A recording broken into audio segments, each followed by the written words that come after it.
Olá pessoal, muito bom dia. Estamos aqui para mais uma escola bíblica. Hoje chegando à última lição desta série, A Vida de Paulo. E hoje chegamos à lição de número 13, domingo 28 de junho. O título A Morte da Morte é o tema da nossa lição de hoje.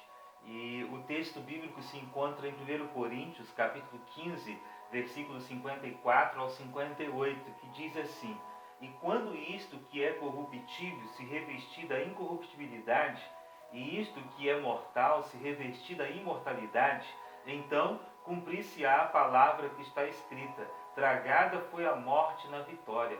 Onde está, ó morte, o teu aguilhão? Onde está, ó inferno, a tua vitória? Ora, o aguilhão da morte é o pecado, e a força do pecado é a lei. Mas graças a Deus que nos dá a vitória por nosso Senhor Jesus Cristo. Portanto, meus amados irmãos, sede firmes e constantes, sempre abundantes na obra do Senhor, sabendo que o vosso trabalho não é vão no Senhor. Amém. Esse é o nosso texto básico da nossa lição de hoje, a morte da morte. Uma terrível inimiga da humanidade. A morte morrerá. Ela será lançada no lago de fogo. Temos a rica promessa de Apocalipse 21, 4, e não haverá mais morte.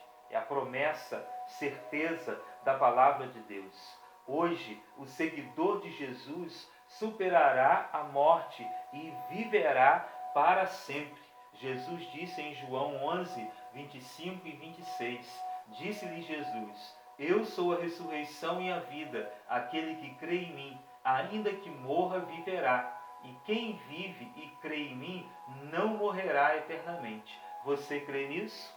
Então nós temos essa afirmação do Senhor para cada um de nós. O seguidor de Jesus, ele irá superar a morte, vai viver eternamente. Mas só aquele que nesta vida entregar a sua vida, o seu coração a Cristo Jesus. A morte, ela é um paciente terminal desde o Calvário e morrerá, enfim, quando Cristo retornar, quando Cristo regressar. Seus dias estão contados na agenda de Deus.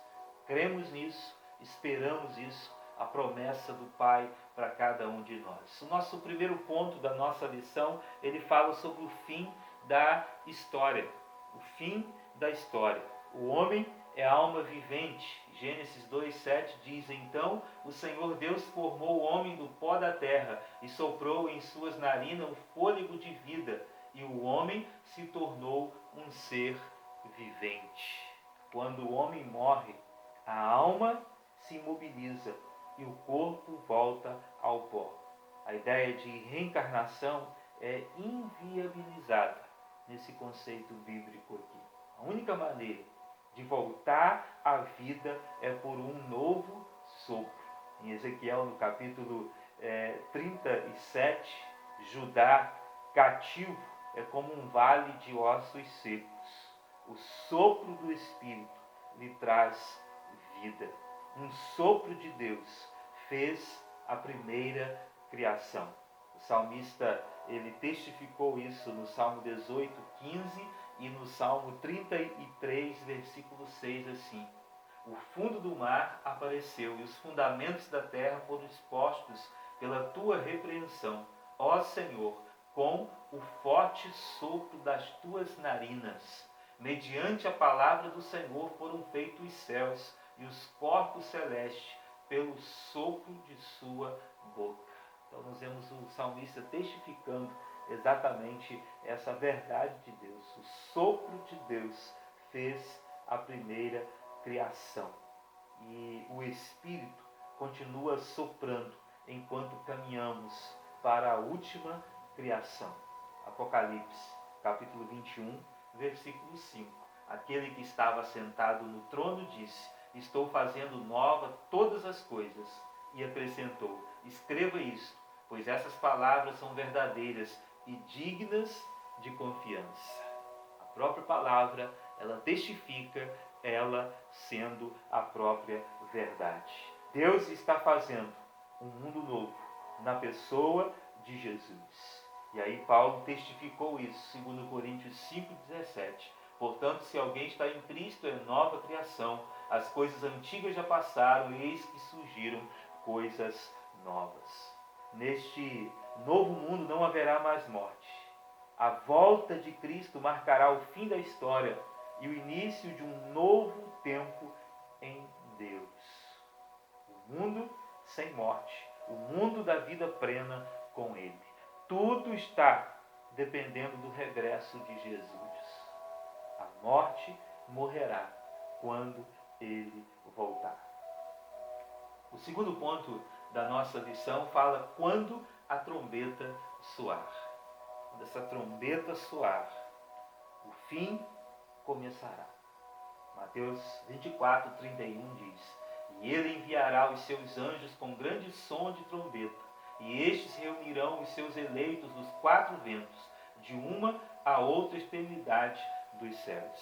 E também 1 Tessalonicenses 4:16: Pois, dada a ordem, com a voz do arcanjo e o ressoar da trombeta de Deus, o próprio Senhor descerá dos céus, e os mortos em Cristo ressuscitarão primeiro.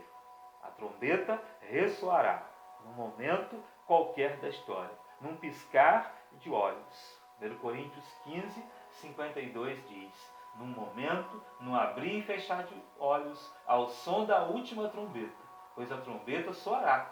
Os mortos ressuscitarão incorruptíveis e nós seremos transformados. A morte está no início da história do homem. A morte surgiu como uma maldição. Lá em Gênesis capítulo 3 registra isso. Porém, Cristo veio abolir a maldição e na consumação de sua obra a removerá por completo. Apocalipse capítulo 22, versículo 3. Já não haverá maldição nenhuma. O trono de Deus e do Cordeiro estará na cidade, e os seus servos o servirão. Certeza da palavra de Deus que nos consola hoje, nesse mundo aqui, nessa atualidade. É uma palavra de esperança. Não haverá nenhuma maldição. O trono de Deus e do Cordeiro estará na cidade, e seus servos o servirão. Isso trará a ressurreição da humanidade, pois a maldição da morte não mais existirá. Mas quando Cristo vier, muitos estarão vivos. Como será essa mistura de mortos e de vivos? Talvez muitas pessoas possam olhar para essa realidade bíblica e perguntar. O apóstolo Paulo esclarece quanto à ordem dos eventos. Ele deixa muito claro: os mortos ressuscitarão primeiro e os vivos serão transformados. 1 Coríntios, ele mostra isso. 1 Coríntios 15, 51 e 52.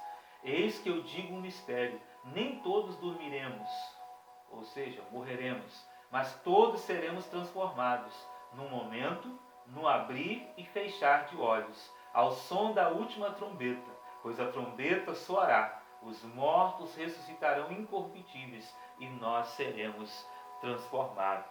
É o que a palavra deixa claro. O novo sopro se completará. Virá o julgamento final e a morte será então julgada. Apocalipse, João, ele diz assim, 21:14: O mundo da cidade tinha 12 fundamentos e neles estavam o nome dos 12 apóstolos do Cordeiro. Ela morrerá e nós viveremos para sempre, livres do seu poder, mas somente em Cristo Jesus.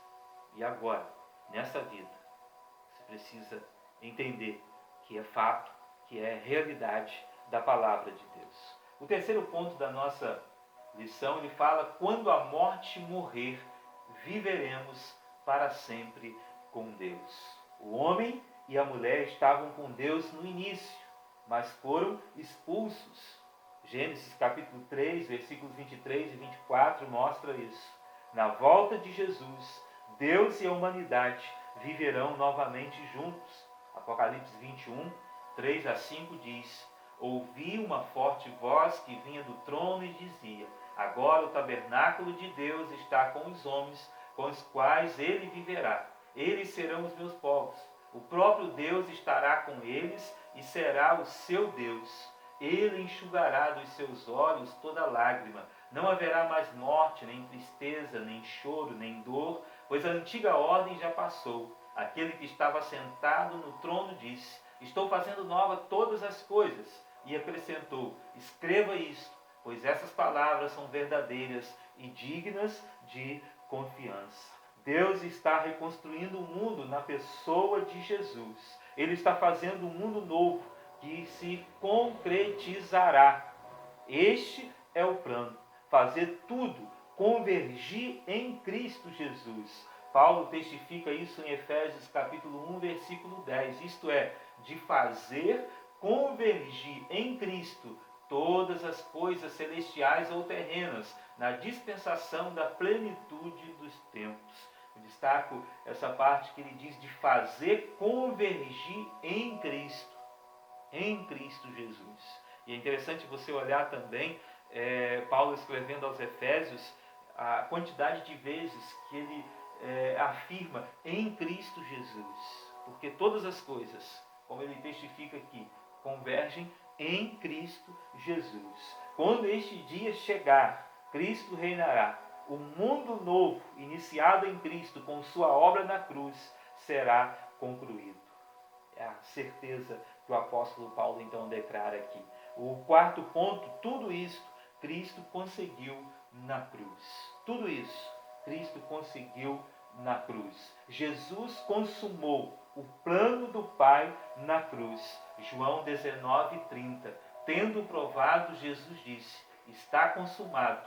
Com isso, curvou a cabeça e entregou o Espírito. 1 Coríntios 15:55. Onde está a morte, a tua vitória? Onde está a morte, o teu aguilhão? A morte foi ferida na cruz. Paulo declara, testifica para a gente hoje. A morte não mais assusta. Infelizmente, para muitas pessoas assustam porque lhes falta um compromisso com Cristo, lhes falta uma vida verdadeira na presença de Cristo Jesus. Mas para aquele que tem Cristo reinando em sua vida, em seu coração, que confessou Jesus como seu único e suficiente Salvador, a morte não mais assusta. Entristece, pois nos separa de pessoas que amamos, mas ela não nos assusta mais. Essa é uma certeza que temos. Ela não é invencível, porque Cristo venceu ela na cruz. Na cruz, Jesus morreu, mas voltou a reviver. Ele venceu a morte. Em Cristo Jesus, nós a venceremos. A cruz não sinaliza derrota. Ao contrário, a cruz sinaliza vitória. Ele não ficou nela, nem muito menos na sepultura. Jesus venceu tudo isso. E o quinto ponto da nossa lição: vitória e perseverança. 1 Coríntios capítulo 15 é o maior capítulo do Novo Testamento. É um dos mais vibrantes. A força espiritual e literária de Paulo brilha como nunca e nos faz antecipar momentos fantásticos e maravilhosos que desfrutaremos. O capítulo conclui com um canto de vitória e um chamado à perseverança. 1 Coríntios 15, 54 a 58. Mas, quando isto que é corruptível se revestir de incorruptibilidade, e isto que é mortal se revestir da imortalidade, então se cumprirá a palavra que está escrita: tragada foi a morte na vitória. Onde está, a morte, a tua vitória? Onde está, a morte, o teu aguilhão? O aguilhão da morte é o pecado, e a força do pecado é a lei. Mas graças a Deus que nos dá a vitória por nosso Senhor Jesus Cristo. Portanto, meus amados irmãos, sede firmes e constantes, sempre abundantes na obra do Senhor, sabendo que o vosso trabalho não é vão no Senhor. Então é certeza que temos da palavra de Deus. Cantemos a vitória em Cristo Jesus. Firmemos a nossa vida na fé. A morte morrerá e viveremos para sempre com Cristo Jesus, em Cristo Jesus. Por isso, que venha o fim E Ele vem mesmo. E lembremos da última oração da Bíblia de Apocalipse, capítulo 22, versículo 20. Aquele que testifica essas coisas diz: certamente cedo vem, amém. Vem, Senhor Jesus. É o que a palavra testifica.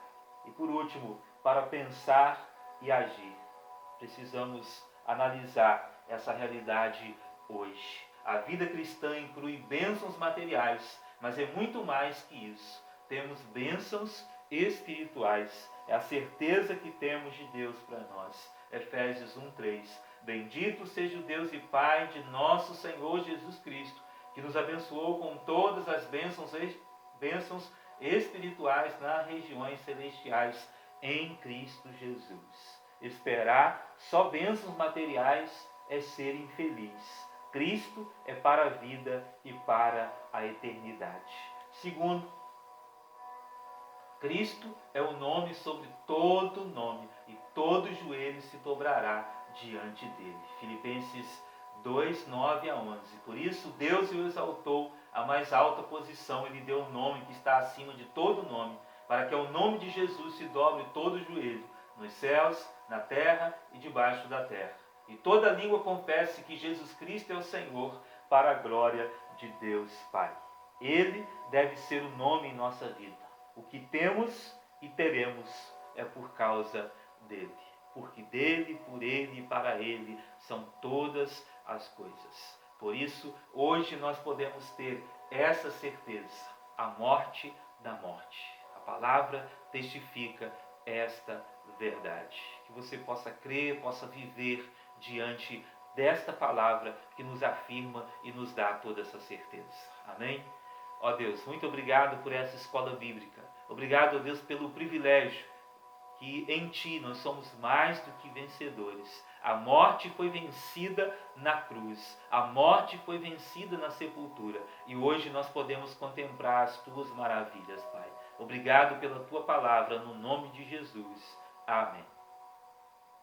Que Deus te abençoe, tenha um bom dia, que a graça do Senhor esteja sobre você.